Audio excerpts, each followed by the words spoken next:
You're watching Clear Cut. Welcome back. Iran Supreme Leader Ayatollah Khamenei has spoken out, saying that although his country won't go to war with the United States, there will also be no negotiations. Although the U.S. reimposed sanctions on Iran last week, President Trump says he is willing to meet with Iran's president without any preconditions. Everyone must know negotiations with a regime, as we see in America, a regime that is a bully and always wants something, does not present a way to stop hostilities. Negotiations don't mean America will stop from acting as the enemy.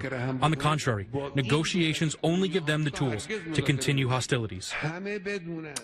Iran is also showing off its next-generation short-range ballistic missile. Iran's defense minister said this new missile is extremely agile and stealth enough to evade enemy radar. It comes just a week after the regime fired its first test missile in over a year during a naval exercise in the Strait of Hormuz.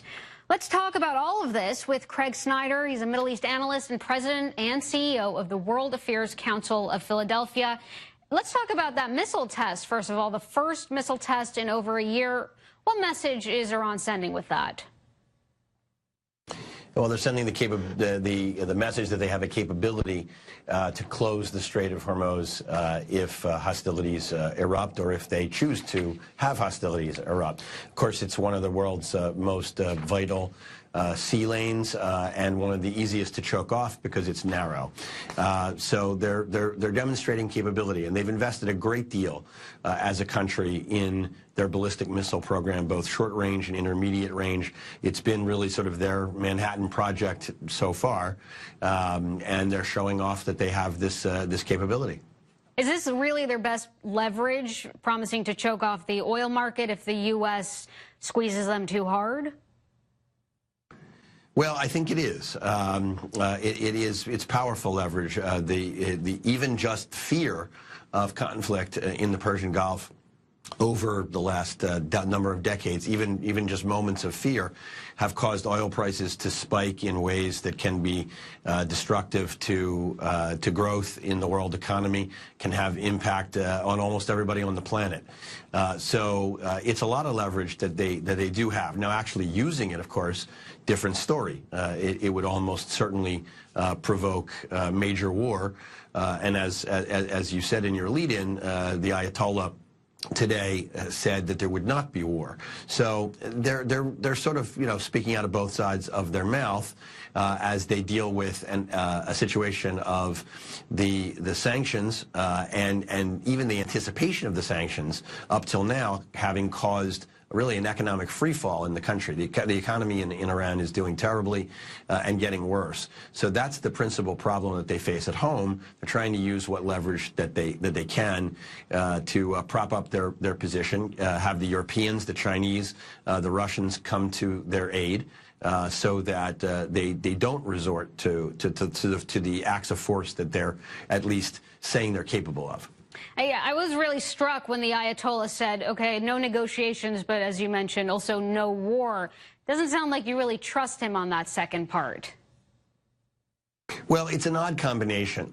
I mean, I think in a historical context, it's very notable that he said there wouldn't be a war. A war wouldn't happen, I believe, is the direct translation, as I've seen it. That's notable because at other times of tension between Iran and the United States over the last 40 years of the Islamic Republic, every time we get to one of these moments, they do threaten war. They talk about death to America. That's the frequent chant.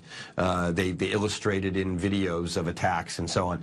So the fact that he said it is a departure, and it may be because although they don't like obviously the Trump administration, they may feel that the Trump administration is more unpredictable than past U.S. presidents and more possibly willing to use force against Iran. So it seems like the speech was designed to sort of establish the outer barriers, the outer perimeter, if you will, of their policy. On the one hand, no, we're not declaring war, and we're not looking for war. On the other hand, we're not willing to sit down and negotiate because we believe that your pulling out of the deal negotiated by your predecessor, President Obama, was bad faith.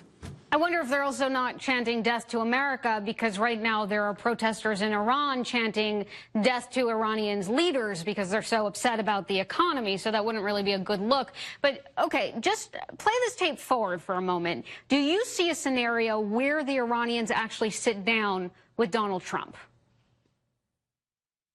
Look, nothing's impossible. But I think it's unlikely. The supreme leader, the Ayatollah, has now spoken. He did it in a totally public, worldwide public forum by being on television. And they're not known for changing their mind on publicly taken positions. Their ideology is that the word of the supreme leader is divine, that it comes from God, and so it would be a pretty strange situation for them to, in a matter of months or even a couple of years, to change that and negotiate with the president.